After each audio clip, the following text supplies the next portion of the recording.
The blizzard hit Albuquerque, New Mexico, with a fury that no one had predicted, trapping Grace Harper in a remote line shack with the one man she had spent the better part of 3 years trying to avoid. Warren Gibson stood at the frost-covered window, his broad shoulders silhouetted against the white chaos outside, and Grace felt her heart clench in that familiar, painful way it always did when she looked at him too long. "Storm's getting worse," Warren said, his voice low and rough like gravel under wagon wheels. He did not turn around, and Grace wondered if he was avoiding looking at her as deliberately as she tried to avoid looking at him. Grace pulled the thin blanket tighter around her shoulders and moved closer to the small potbelly stove that was their only source of heat. The line shack, barely more than 4 rough walls and a leaking roof, belonged to the sprawling ranch where they both worked.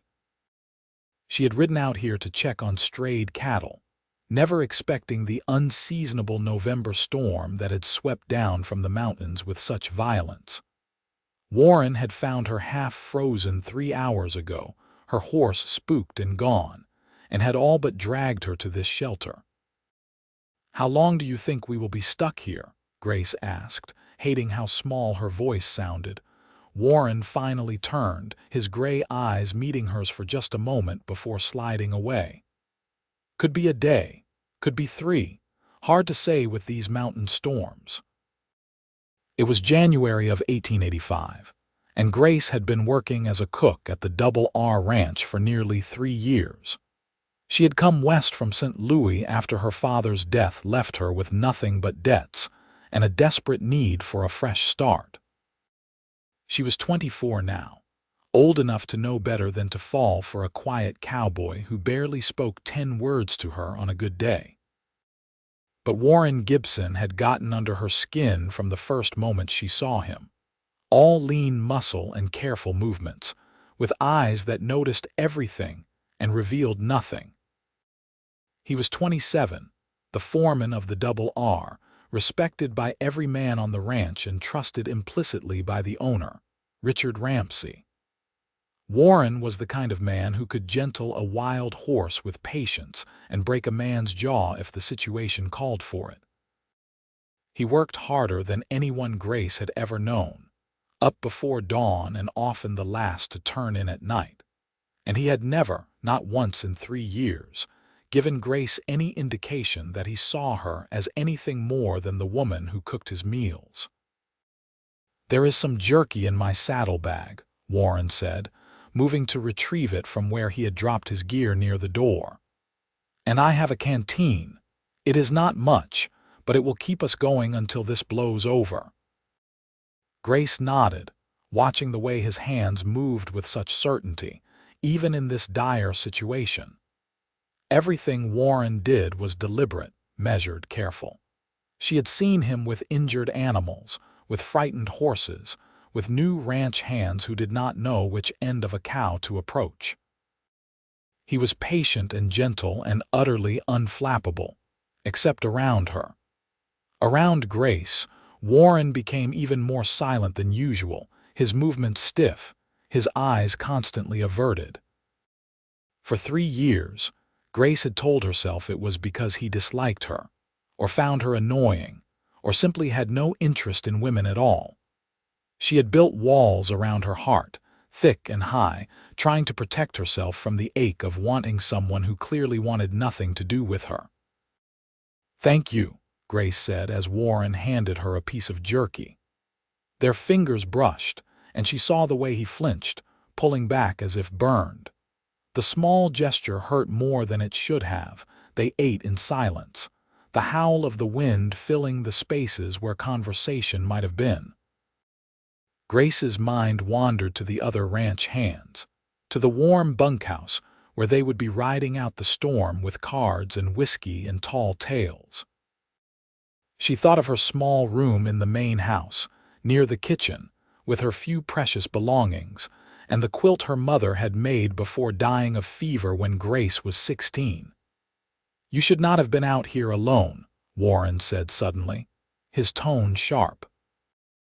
Richard told you to take someone with you when checking the far pastures. Grace felt a flare of anger cut through her cold and misery. I am perfectly capable of riding out alone. I have done it dozens of times. In good weather, Warren shot back, and now he was looking at her, really looking at her, his gray eyes intense.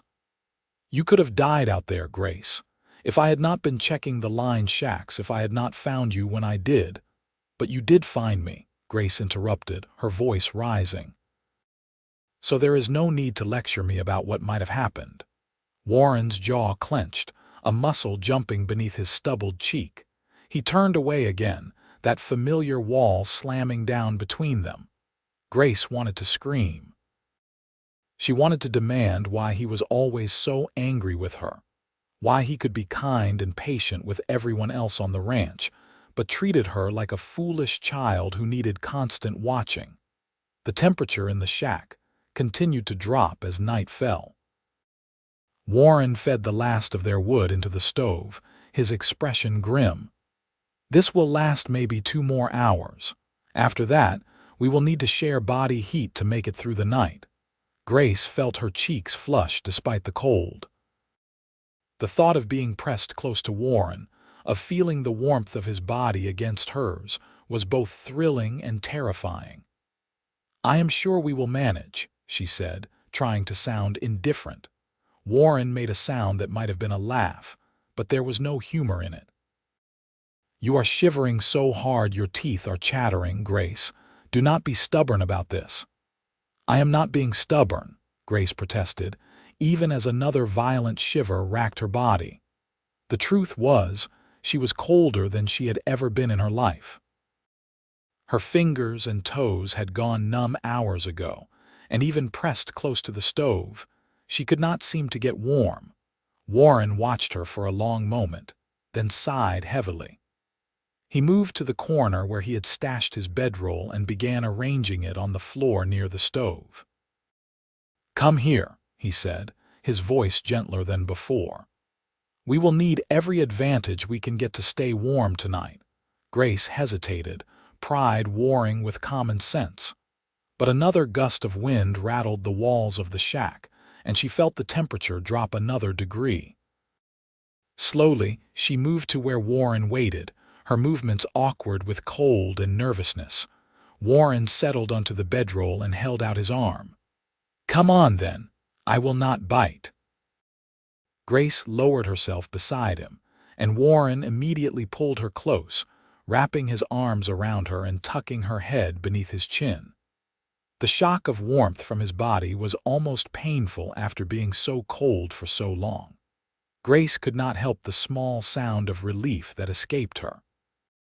Better? Warren asked, his breath stirring her hair. Yes, Grace whispered, not trusting her voice. She could feel the steady thump of his heart against her cheek, the rise and fall of his chest as he breathed. He smelled of leather and horses and something else, something essentially Warren that made her want to burrow closer. For a long time, they lay in silence, and Grace felt her body slowly begin to thaw. The shivering eased and exhaustion crept over her. She was just beginning to drift off when Warren spoke again. I am sorry, he said quietly, for being harsh with you earlier. I was frightened when I found you out there in the storm. You were so cold and I thought, he stopped, his arms tightening around her fractionally. I thought I might be too late. Grace's eyes flew open. She tilted her head back to look at Warren's face, but in the dim light from the dying fire, she could only make out the strong line of his jaw, the shadow of his features. Why would you be frightened for me? She asked, her heart beginning to pound. You have made it abundantly clear over the past 3 years that you want nothing to do with me. Warren went very still. When he spoke, his voice was strained. Is that what you think? That I want nothing to do with you? What else am I supposed to think? Grace said, all the hurt and confusion of 3 years suddenly pouring out. You barely speak to me. You avoid me whenever possible. When we are in the same room, you cannot leave fast enough. If that is not dislike, Warren, then I do not know what is. She felt Warren take a deep breath, felt the tension in his body. "I avoid you," he said slowly, carefully, "because being near you and not being able to touch you is the hardest thing I have ever had to do. I do not speak to you because if I start, I am afraid I will say things that are not my place to say. I leave rooms when you enter because staying means wanting things I cannot have." Grace's breath caught in her throat. "What are you saying?" "I am saying that I have been in love with you since the day you arrived at the Double R," Warren said, the words coming faster now, as if a dam had broken. "I am saying that every morning when I walk into that dining hall and see you serving breakfast, it takes everything in me not to pull you into my arms. I am saying that the thought of you out in that storm, cold and scared and possibly dying, nearly broke me." Grace could not breathe, could not think. "But you never said anything, never gave any sign because you deserve better than a ranch foreman with nothing to his name but a horse and a saddle," Warren said, and now there was pain in his voice. "You deserve a man who can give you a real home, security, a future. All I have is hard work and uncertain pay and a life that is more dust and danger than comfort." "That is the most ridiculous thing I have ever heard," Grace said, finding her voice at last. "Do you truly think I care about any of that? Warren, I have been half in love with you since the first time I saw you calm that spooked mare in the corral. I thought you were the most remarkable man I had ever met. And every day since then, watching you work, seeing how you treat the animals and the ranch hands, the way you are always fair and always kind, I have fallen deeper and deeper in love with you." She felt Warren's whole body shudder. "Grace," he whispered, her name a prayer on his lips. "I thought you could not stand me," Grace continued, tears prickling her eyes. "I thought I was invisible to you, or worse, an annoyance. Do you have any idea how much that hurt?" Warren's hand came up to cup her face, his calloused thumb brushing across her cheekbone. "I am so sorry," he said, his voice rough with emotion. "I was trying to protect you. I thought if I kept my distance, if I never let you know how I felt, you would find someone better, someone who could give you everything you deserve." "You foolish man," Grace said, somewhere between laughing and crying. "All I have ever wanted was you." And then Warren was kissing her, his lips finding hers in the darkness with unerring accuracy. The kiss was gentle at first, tentative, as if he was afraid she might pull away. But Grace pressed closer, her hands sliding up to tangle in his hair, and the kiss deepened. 3 years of longing and denial pouring into it. When they finally broke apart, both breathing hard, Warren rested his forehead against hers. "I cannot believe I wasted 3 years being noble," he said, and Grace could hear the smile in his voice. "We will just have to make up for lost time," Grace replied, her own smile so wide it hurt. They kissed again, and somewhere in the midst of it, the fire in the stove burned down to embers and died. But wrapped in each other's arms, neither of them noticed the cold. Grace woke to pale light filtering through the gaps in the walls and the sound of Warren moving around the shack. She sat up, disoriented for a moment, then remembered everything. The storm, the confessions, the kisses that had gone on for hours until they had both fallen asleep, still wrapped in each other's arms. Warren turned when he heard her move, and the look on his face when he saw her awake was so full of warmth and tenderness that Grace felt her breath catch. This was not the careful, distant Warren she had known for 3 years. This was a man looking at the woman he loved, with nothing held back. "Good morning," he said, moving to kneel beside her. He leaned in and kissed her softly, and Grace sighed with happiness. "The storm has passed. We should be able to make it back to the ranch within a few hours." Reality came crashing back, and with it, a wave of nervousness. "What happens when we get back?" Grace asked. "What do we tell people?" Warren's hand found hers, lacing their fingers together. "We tell them the truth, that I am courting you with the intention of making you my wife as soon as possible." He paused, his eyes searching hers. "If that is what you want." "It is exactly what I want," Grace said firmly, "though I imagine there will be quite a bit of gossip." "Let them gossip," Warren said with a shrug. "After 3 years of acting like a fool, I am done hiding how I feel about you." They prepared to leave, gathering what little they had brought with them. Warren's horse had weathered the storm in the small lean-to attached to the shack, and while the animal was restless and hungry, it was unhurt. Grace would have to ride double with Warren, pressed against his back, her arms around his waist. The prospect made her blush and smile at the same time. The ride back to the Double R took longer than expected. The snow was deep in places, and they had to go slowly to avoid exhausting the horse. But Grace did not mind. She pressed close to Warren's warmth, her cheek against his shoulder, and felt happier than she could remember being in years. As they rode, Warren told her things he had never shared before.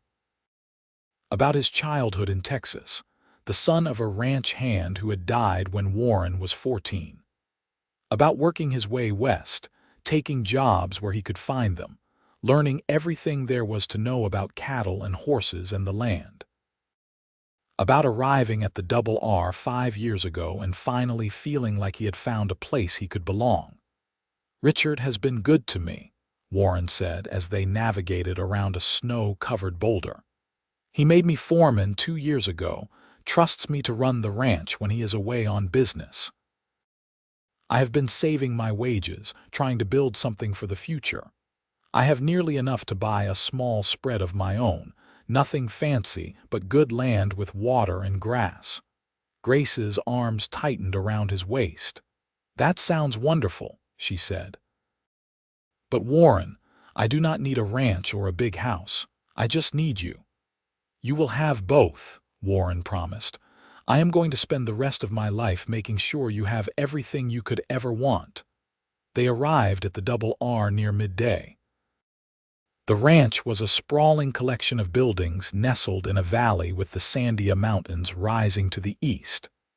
The main house was a large adobe structure with a red tile roof, surrounded by corrals, barns, bunkhouses, and outbuildings.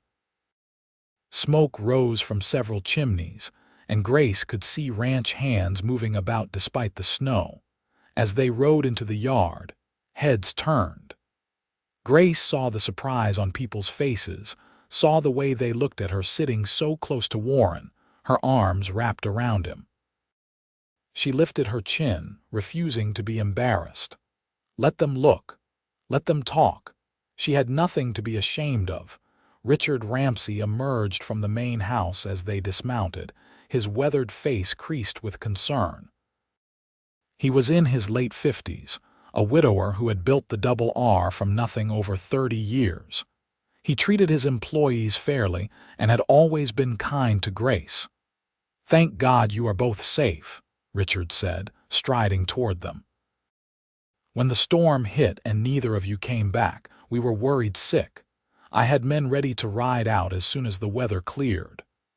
"We found shelter in the North Line shack," Warren said, moving to stand beside Grace in a way that was unmistakably protective. "It was close, but we made it through." Richard's shrewd eyes moved between them, taking in their clasped hands, the way they stood close together. A slow smile spread across his face. "Well," he said, "I see being trapped together had some unexpected benefits." Grace felt her cheeks heat, but Warren just smiled. "Richard, I would like your permission to court Grace properly. I intend to marry her if she will have me." There was a moment of silence, and then Richard laughed, a booming sound of genuine delight. "About damn time, Gibson. I have been watching you moon over her for 3 years, too stubborn to do anything about it. Of course you have my permission, not that Grace needs it. She is her own woman and can make her own choices." "I choose Warren," Grace said clearly, looking up at the man beside her. I will always choose Warren. The next few weeks passed in a blur of happiness for Grace. True to his word, Warren courted her openly, and if some of the ranch hands were surprised by the sudden turn of events, no one said anything where Grace could hear it. Warren took her riding on his one afternoon off, packed them a picnic despite the cold weather, and spread a blanket near a frozen stream where they sat bundled together and talked for hours. He told her about his dreams for the future, about the land he wanted to buy, about the life he wanted to build. Grace shared her own hopes about wanting a family, about missing her mother and wishing there had been more time. Warren listened to everything, his hand holding hers, his eyes never leaving her face. They stole kisses in the shadow of the barn, in the empty dining hall after the hands had finished breakfast, in the doorway of the kitchen late at night when Warren would come in for coffee and find Grace cleaning up after the day's cooking. Every touch, every kiss, every whispered word felt precious, a gift they had both been denied for far too long. It was on a cold evening in late January that Warren came to find Grace in the kitchen. She was kneading bread dough, her sleeves rolled up and flour dusting her arms. When she looked up and saw his face, serious and determined, her heart began to pound. "Grace," Warren said, taking off his hat and holding it in his hands. "I know we have not been courting long, at least not officially, but I have loved you for 3 years and I do not want to wait any longer. I spoke to Richard today. He has agreed to sell me 100 acres of land on the eastern edge of the ranch, good grazing land with a creek running through it. It is not much, but it is a start." He reached into his pocket and pulled out a small box. Grace's hands flew to her mouth, flour and all. Warren opened the box to reveal a simple gold ring with a small garnet stone. "It was my mother's," Warren said quietly. "The only thing of hers I have left. Grace Harper, would you do me the honor of becoming my wife?" "Yes," Grace said, the word bursting out of her. "Yes, yes, 1,000 times yes." Warren slipped the ring onto her finger and then he was kissing her, lifting her right off her feet and spinning her around. Grace laughed against his mouth, deliriously happy, and did not care that she was getting flour all over his shirt. They were married 3 weeks later in the small church in Albuquerque, with Richard and half the ranch hands in attendance. Grace wore a simple dress of blue wool that she had sewn herself, with lace at the collar and cuffs that had belonged to her mother. Warren wore his best suit, his hair neatly combed, and when he saw Grace walking down the aisle toward him, the look on his face was one of such complete adoration that several of the women in attendance cried. The ceremony was brief, but heartfelt. When the minister pronounced them husband and wife, Warren kissed Grace with such tenderness that she felt tears slip down her cheeks. They were tears of joy, of relief, of gratitude for having found each other despite all the obstacles they had put in their own way. Richard hosted a celebration dinner at the ranch, and the hands presented them with gifts they had pooled their money to buy: a set of cooking pots for Grace, a new saddle for Warren, blankets and linens, and all manner of practical things they would need for their new home. That new home was still being built, a small cabin on the land Warren had purchased. For now, they would live in a larger room in the main house that Richard had offered them, but every free moment Warren had was spent working on the cabin, determined to have it finished by spring. Their wedding night was spent in that room, away from prying eyes and curious ranch hands. Grace was nervous, had never been with a man before, but Warren was patient and gentle, taking his time, making sure she felt safe and loved. When they finally came together, it was with a sense of rightness that made Grace's heart soar. "I love you," Warren whispered against her hair as they lay tangled together afterward, both breathless and amazed.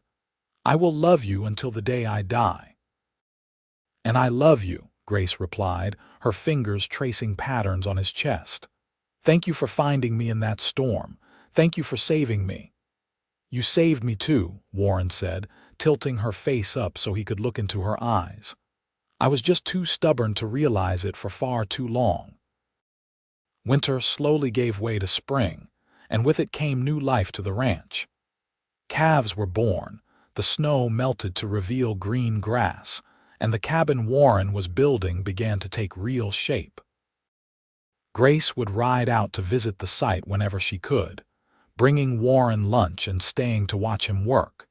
He was building it with his own two hands, every log carefully chosen and placed, every joint fitted with precision.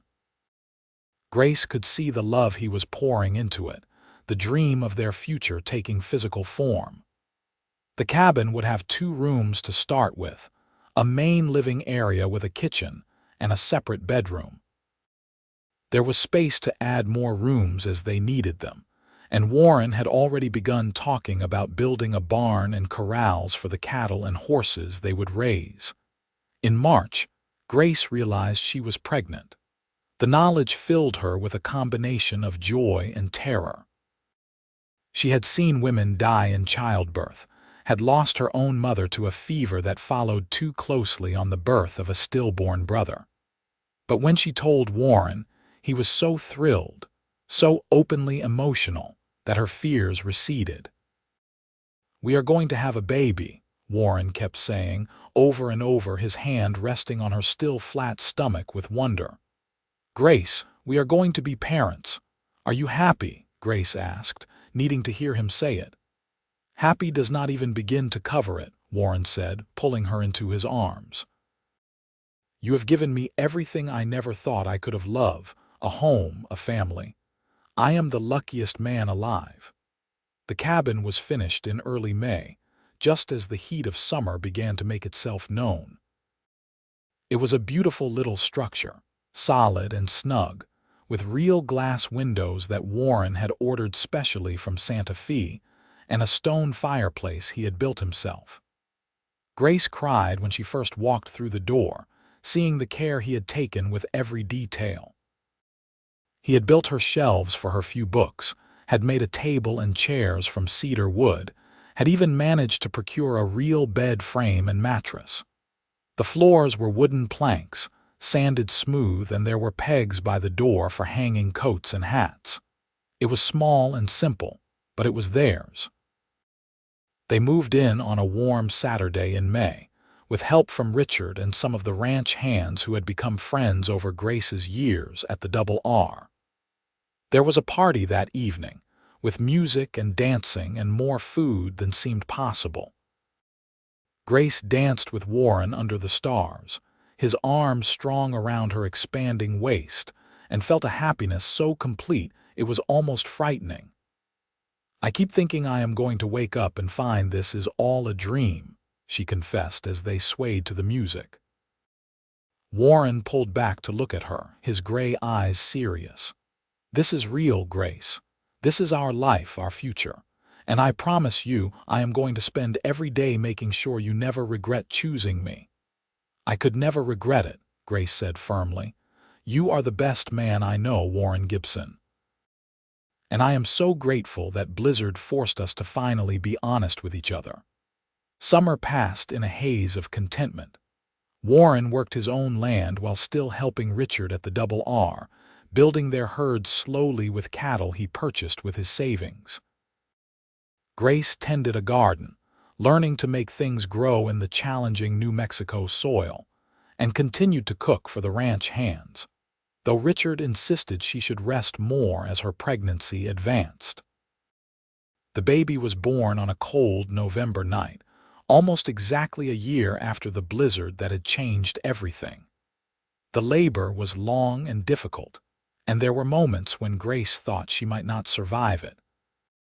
But Warren never left her side, holding her hand, wiping her brow, whispering words of encouragement and love.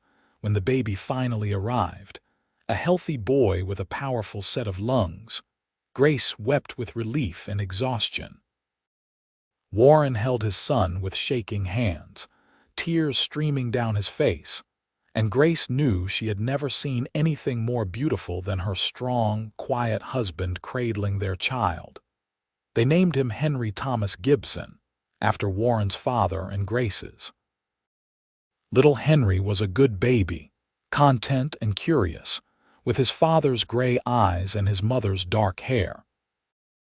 Warren was a devoted father, coming in from the fields to check on them multiple times a day, taking Henry in his arms whenever the baby fussed, walking the floor with him during difficult nights.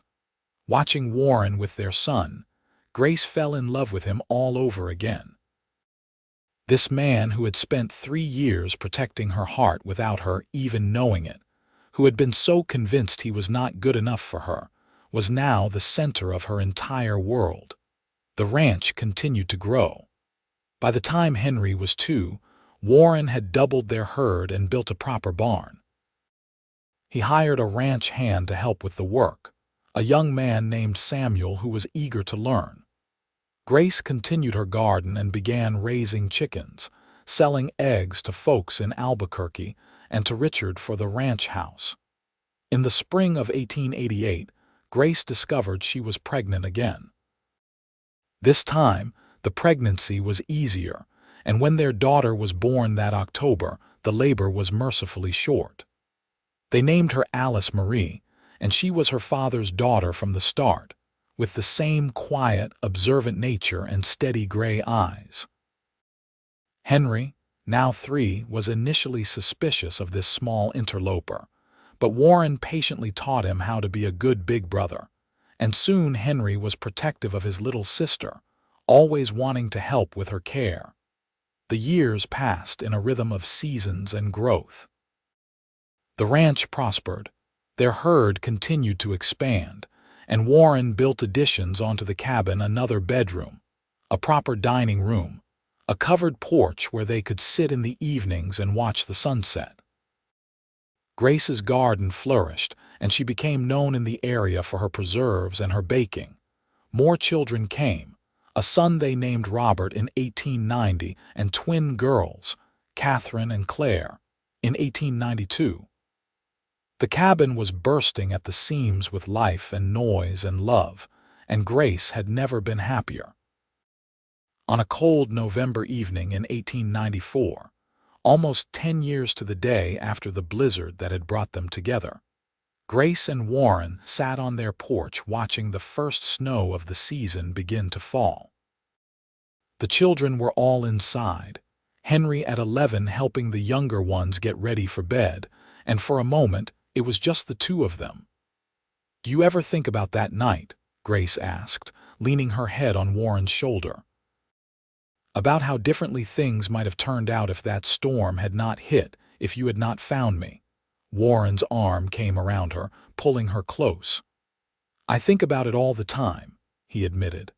"I think about what a fool I was, wasting 3 years because I was too proud to tell you the truth.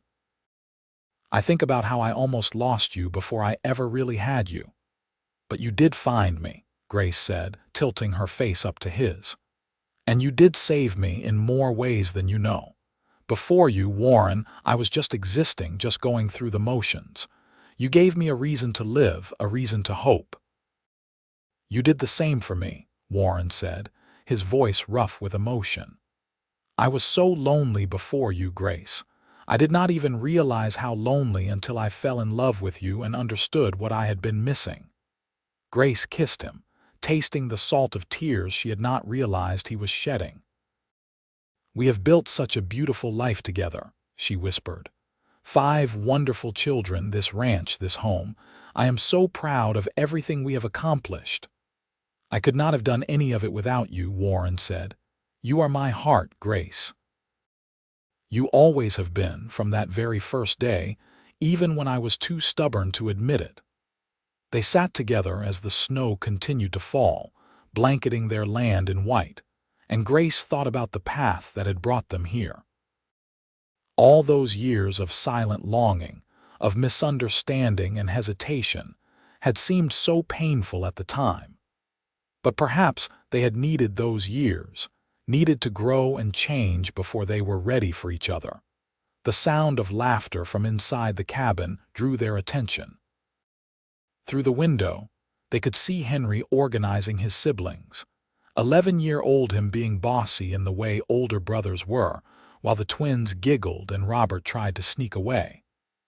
Alice, now 6, was trying to mediate, her serious little face so much like Warren's that Grace smiled. "They are good children," Warren said, pride evident in his voice. "Strong and kind and full of life. We have done well by them, Grace." "We have," Grace agreed. "Though I think Henry might have your stubborn streak, and Alice definitely has your protective nature." Warren laughed, the sound warm and rich. "And the twins have your mischievous spirit. I saw them putting salt in Robert's milk at breakfast yesterday." "They get that from your side of the family," Grace protested, laughing. "I was never mischievous."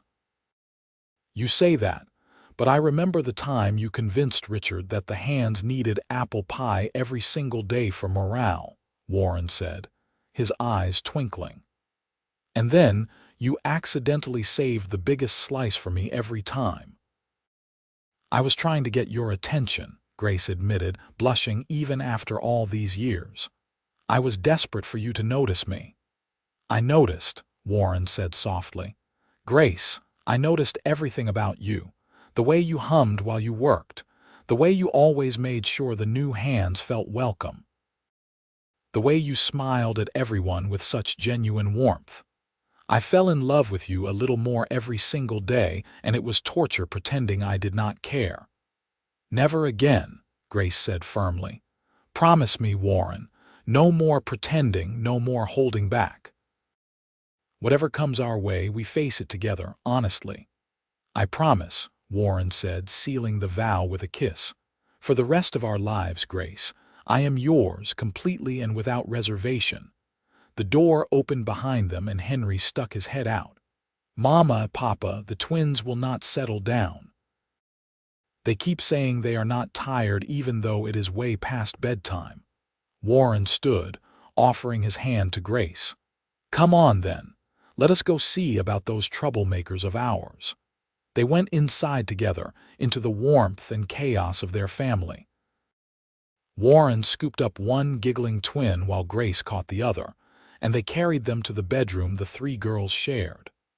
Henry had already gotten Robert into bed, and Alice was sitting in her nightgown, waiting patiently for her turn to be tucked in.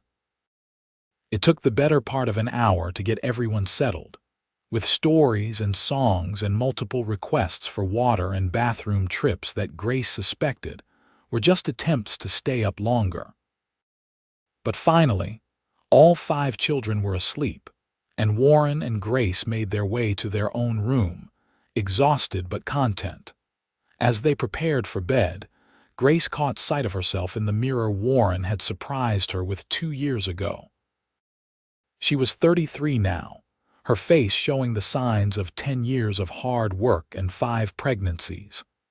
There were lines at the corners of her eyes, and her figure was softer than it had been when she was 24. Warren came up behind her, his arms encircling her waist, his chin resting on her shoulder. "You are even more beautiful now than the day I married you," he said, as if reading her thoughts. "You are just saying that because you are required to as my husband," Grace said, but she was smiling. "I am saying it because it is true," Warren insisted. "Grace, you have given me 5 children. You have worked beside me to build this ranch, this life. You have loved me even when I was being difficult or stubborn or scared. Every line on your face is a testament to the life we have lived together, and I treasure every single one." Grace turned in his arms, her hands coming up to frame his face. "How did I get so lucky?" she whispered. "How did I end up with a man who says things like that?" "You got stuck in a blizzard with me and refused to give up on us," Warren said with a smile. "Even when I was trying my hardest to convince myself we could not be together." They made love that night with the tenderness of long familiarity, knowing each other's bodies as well as they knew their own. Afterward, Grace lay with her head on Warren's chest, listening to his heartbeat, and felt utterly at peace. The years continued to pass, marked by the seasons and the growth of their children. Henry grew into a fine young man, tall and strong like his father, with the same quiet competence. At 15, he was already invaluable help on the ranch, and Warren often said he could not manage without him. Alice remained the serious one, taking her responsibilities as oldest daughter very seriously. She helped Grace with the younger children and was a natural with animals, able to calm even the most fractious horse with her gentle touch. Robert was the dreamer of the family, always with his nose in a book when he should have been doing chores. But he was sweet and kind, and Grace saw in him a sensitivity that reminded her of her own father. The twins, Catherine and Claire, were a whirlwind of energy and mischief. They were inseparable, always getting into some kind of trouble, but they were also fiercely loyal to each other and to their family. Warren said they were going to give him gray hair before he turned 40. In 1897, when Grace was 36 and Warren 39, they faced their first real crisis as a couple. A drought struck the region, severe and unrelenting. The creek that ran through their property began to dry up, and the grass turned brown and brittle. Cattle began to die, and every rancher in the area watched helplessly as their herds diminished. Warren drove himself to exhaustion trying to save what he could. He dug wells, hauled water, sold off cattle before they could starve. Grace watched him work himself to the bone and worried that he was going to collapse. The easy smile she loved disappeared, replaced by deep lines of stress around his mouth and eyes. One night, after Warren had finally come in late and barely touched his dinner, Grace found him sitting on the porch with his head in his hands. She sat down beside him, saying nothing, just offering her presence. "I am failing," Warren said finally, his voice raw. "I am failing you, failing the children. Everything we have worked for is slipping away, and I do not know how to stop it." "You are not failing," Grace said firmly, taking his hand. "Warren, we have survived hard times before, and we will survive this. We have each other, we have our children, we have this land. As long as we have those things, we have not lost anything that matters." "But the ranch is just land and cattle," Grace interrupted. "It is important, yes, but it is not everything. You are everything, Warren, you and our children. I would rather live in a shack with you than in a mansion without you." Warren turned to look at her, and in the moonlight, Grace saw the tears on his face. "How do you do that?" he asked. "How do you always know exactly what I need to hear?" "Because I know you," Grace said simply. "Because I have loved you for 13 years, and I have seen you face every challenge with courage and determination. This drought is terrible, but it will not last forever, and when it breaks, we will rebuild, together." Warren pulled her into his arms, holding her so tightly Grace could barely breathe. "I do not deserve you," he whispered. "Yes, you do," Grace said against his chest. "You deserve all the happiness in the world, Warren Gibson, and I intend to spend the rest of my life making sure you have it." The drought finally broke in late August with a storm that raged for 3 days, flooding the creek and turning the dry earth to mud. It was almost too much water too fast, but no one complained. The land began to recover, green shoots pushing up through the revitalized soil, and hope returned to the region. The ranch had taken losses, but not as severe as some. Warren's careful management and quick thinking had saved much of their herd. They would have to work hard to rebuild what had been lost, but it was possible. More than that, it was inevitable. Warren had never failed at anything he set his mind to, and Grace knew he would not start now. As the children grew older, Warren began to think about the future, about what would happen to the ranch when he was gone. Henry was the obvious choice to inherit, But Warren worried about the other children, about making sure they all had something. "We will build them each a house on the property," he told Grace one evening as they discussed it. "Divide the land so each child has a piece they can call their own. That way, the family stays together, but everyone has their independence." "That is a wonderful idea," Grace said, proud of her husband's generosity.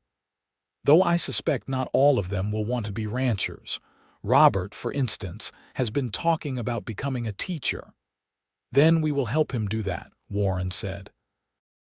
"Whatever our children want to do with their lives, I want them to know they have our support." In 1900, Henry married a sweet girl named Emma from Albuquerque. The wedding was held at the ranch, under the cottonwood trees by the creek, and Grace cried tears of joy watching her eldest son pledge his life to another.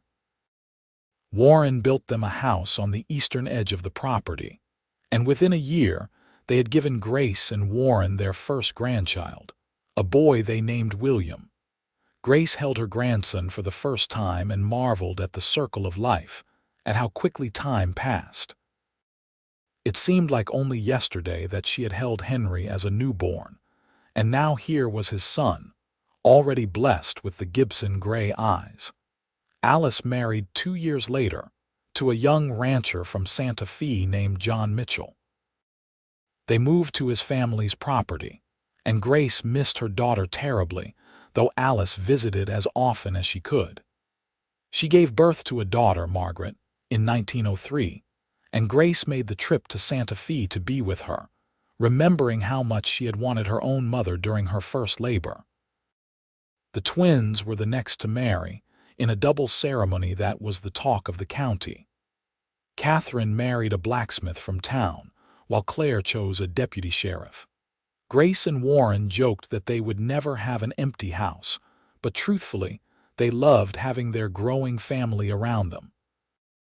Robert was the last to marry, at 25, to a school teacher from back east who had come to New Mexico for adventure.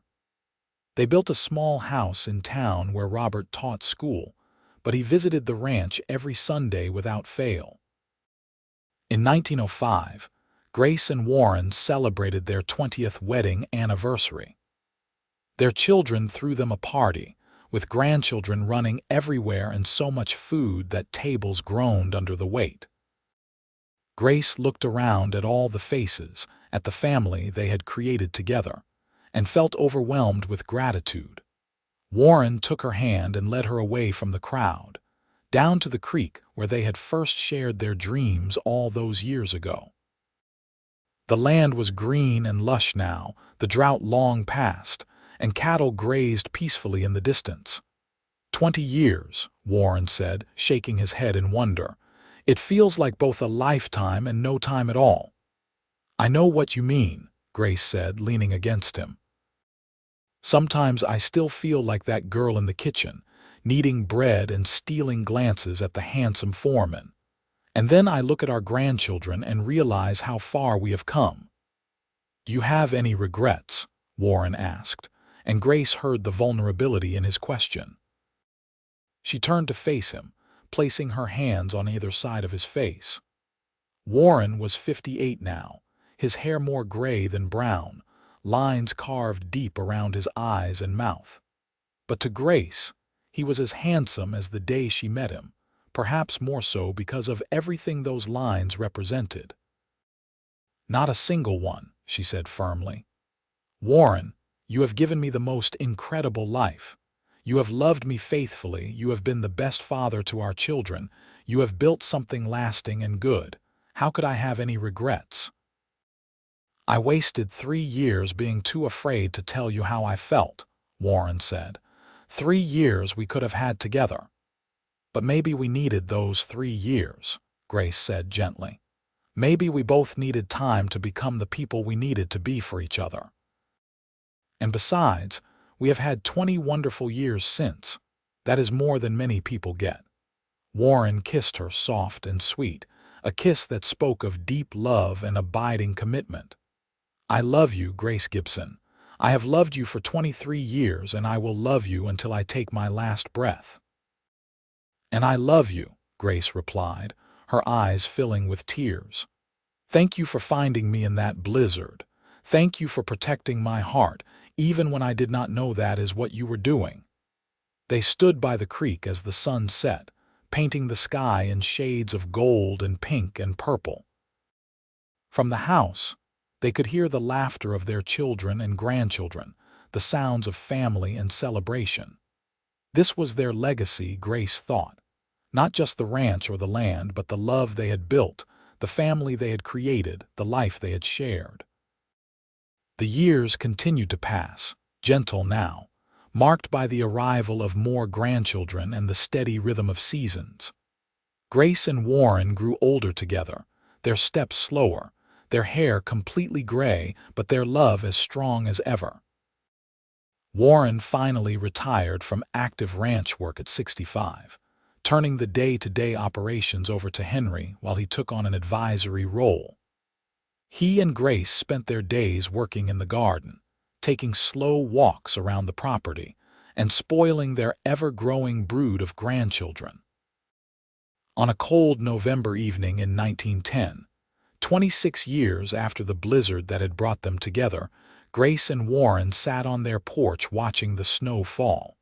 It was a gentle snow, nothing like the violent storm of their youth, but it brought back memories nonetheless. "You remember?"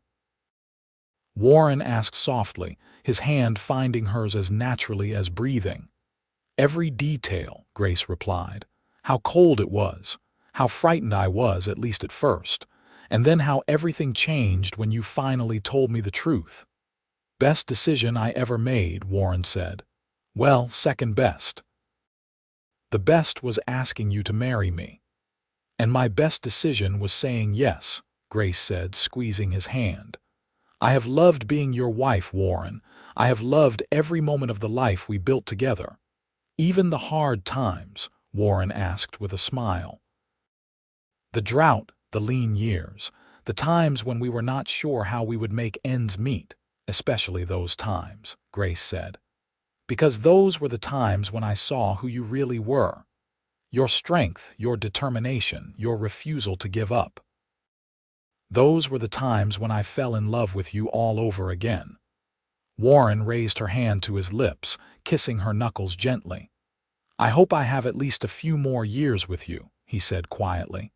"But Grace, if I go first, I need you to know something. Every single day with you has been a gift. Every morning I woke up beside you. Every evening we spent on this porch. Every laugh and tear and quiet moment, all of it has been the greatest blessing of my life."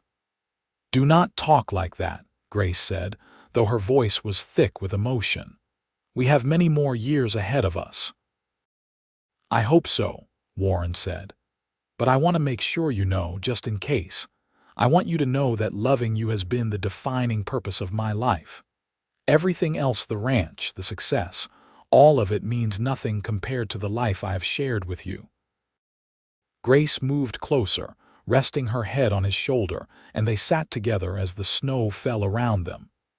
Inside the house, they could hear their children and grandchildren, gathered for Sunday dinner as had become tradition. The sounds of family, of love, of life continuing on. They lived to celebrate their 30th anniversary, surrounded by children and grandchildren and even a few great-grandchildren. Grace was 69, Warren 72, and they moved slowly now, bodies worn by years of hard work and life fully lived. Warren's health began to fail in the spring of 1916. It started with a persistent cough that would not go away and gradually progressed to where he found it hard to breathe. The doctor came from Albuquerque and delivered the news. They had both been dreading Warren's lungs were giving out, likely from years of working in dust and weather. Grace refused to leave his side, moving their bed into the main room so Warren did not have to climb stairs. She held his hand through the difficult nights when breathing was hardest, talked to him through the days when the pain medication made him drowsy and confused. Their children came to say goodbye, one by one, and Grace saw her own grief reflected in their faces. Henry, now 46, wept openly as he held his father's hand. Alice traveled from Santa Fe, bringing her children to see their grandfather one last time. Robert read poetry to his father, the beautiful words bringing peace to Warren's lined face. The twins, 44 now and matrons with families of their own, helped Grace care for Warren, taking turns sitting with him so Grace could rest. But Grace did not want to rest. She wanted every moment she could have with the man who had been her whole world for more than 3 decades. On a warm evening in June, with the windows open and a gentle breeze stirring the curtains, Warren opened his eyes and looked at Grace with perfect clarity. "My beautiful Grace," he whispered, his voice weak but clear. "Still here, after all this time. Where else would I be?" Grace said, tears streaming down her face, "I am always by your side, Warren, always." "I see you the way you were," Warren said, his hand trembling as he reached up to touch her face. "Young and beautiful, standing in that kitchen, flower on your nose, looking at me like I was something special." "You were special," Grace said fiercely. "You are special. You are the best man I have ever known, and I have been so blessed to be your wife." "No regrets?" Warren asked, echoing the question he had asked on their 20th anniversary. "Not one," Grace said firmly. "You gave me everything, Warren. Love, family, purpose, joy. You gave me a life beyond anything I could have imagined." Warren smiled, that slow, gentle smile that had first captured Grace's heart so many years ago. "I love you," he said. "I will find you again, Grace. Somewhere, somehow, I will find you." "I love you too," Grace whispered, leaning down to kiss him one last time. "Until we meet again, my darling. Until we meet again."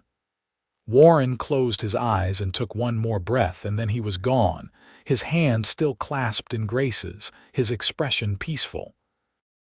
Grace held him and wept, her heart breaking even as she was grateful that his suffering had ended. The funeral was held 3 days later, and it seemed like half the county turned out to pay their respects. Warren had been a respected man, fair in his dealings, generous with his time and knowledge, beloved by his family and friends. The stories people told at his wake painted a picture of a life well lived, of a man who had made a difference in his corner of the world. Grace accepted condolences with grace and dignity, but inside she felt hollow. Warren had been the center of her world for more than 30 years. How was she supposed to go on without him? The answer came slowly, in the weeks and months that followed. Grace went on because she had to, because she had children and grandchildren who needed her. She went on because Warren would have wanted her to, because giving up would dishonor everything they had built together. She stayed on the ranch, in the cabin Warren had built with his own 2 hands. Henry offered to move her into the main house, but Grace refused. This was where she had been happiest, where every corner held memories of Warren. She could not leave it. The years after Warren's death were difficult but also filled with unexpected joys. Grace took comfort in her family, in watching her grandchildren grow and her great-grandchildren be born. She told stories about Warren, making sure the younger generations knew what kind of man he had been. On cold winter nights, Grace would sit on the porch Warren had built, wrapped in a blanket, and remember. She remembered that first blizzard, remembered the fear and cold, and then the warmth of Warren's confession. She remembered their wedding day, remembered the first time she held each of their children, remembered 1,000 small moments that had made up their life together. And she remembered the love, the deep, abiding, transformative love that had changed everything. Warren had been right all those years ago when he said he had been protecting her heart. But what he had not realized was that he had also been protecting his own, hiding it away because he thought he was not good enough. How wrong he had been. Warren Gibson had been more than good enough. He had been everything. Grace lived another 10 years after Warren's death, long enough to see the ranch continue to prosper under Henry's management, long enough to meet several more great-grandchildren, long enough to know that the legacy she and Warren had built would endure. She died peacefully in her sleep on a snowy November night, 80 years old and surrounded by family. Her last words, spoken to Alice, who was sitting with her, were simple and heartfelt. "Tell your father I am coming home," Grace whispered. "Tell him I kept my promise. I am coming home." They buried Grace beside Warren under the cottonwood trees by the creek, and on her headstone, Henry had carved the words she had requested: Grace, Harper Gibson, beloved wife, mother, grandmother, 1856, 1926. I found my heart in a blizzard. The ranch continued for generations after Grace and Warren were gone, passed down through their children and grandchildren and great-grandchildren. The land they had worked so hard to build something on continued to prosper, and the family they had created remained close, united by the love and values Grace and Warren had instilled in them.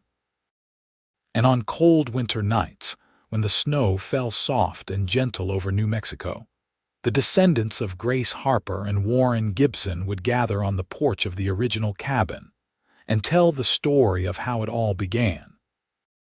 They told of a blizzard and a lined shack, and two people who had been too afraid to admit their love until fate forced them to be honest.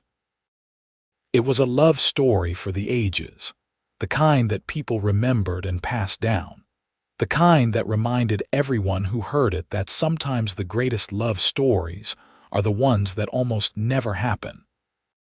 Because Grace and Warren had wasted 3 years, had almost let fear and pride keep them apart forever.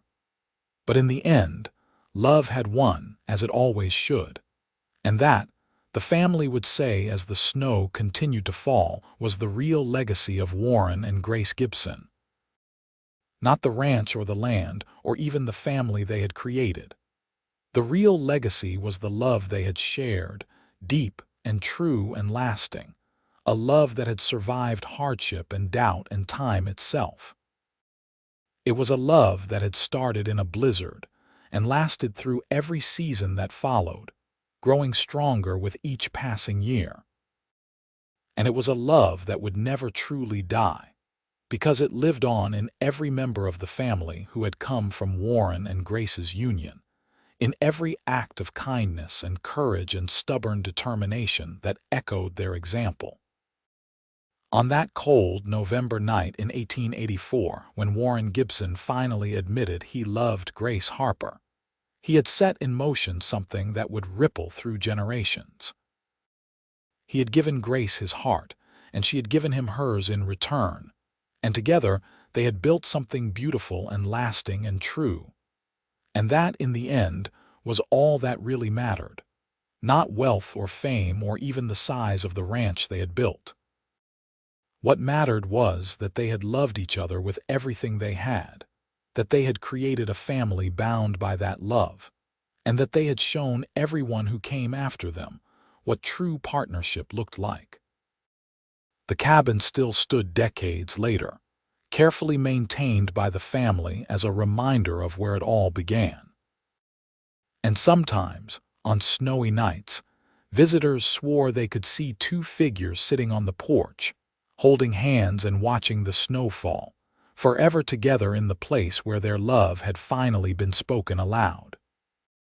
Warren and Grace Gibson had found each other in a blizzard, had built a life together through hard work and dedication, had loved each other through joy and sorrow, and had left behind a legacy that would endure for generations.